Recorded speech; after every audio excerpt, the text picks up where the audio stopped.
Hey guys, in this video, I'm going to show you how to get a modded version of SimCity BuildIt on your phone, which gives you unlimited SimCash and Simoleons.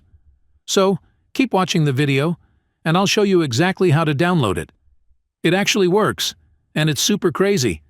So, if you like to play SimCity BuildIt, then you probably wouldn't mind a modded version of the game, which I'm going to show you guys exactly how to download in this video. Just keep watching. It's going to work for you. Basically, all you have to do in SimCity BuildIt++ is to simply type your desired amount of SimCash and Simoleons. You can type any amount of SimCash and Simoleons you want to get. Just go ahead and type it, and make sure it is turned on like this. Now when you go ahead and simply hold this next button, it should send it to your account. After finishing, open your account, and as you can see, the exact amount of SimCash and Simoleons you typed just loaded up. It is super easy, and I have had zero problems with it whatsoever. I'm going to show you guys how to download it. All you have to do now is to simply head over to the pinned comments down below. There, I explain exactly where you can get SimCity BuildIt++.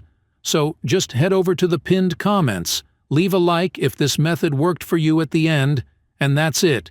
See you all in the next video. Bye-bye.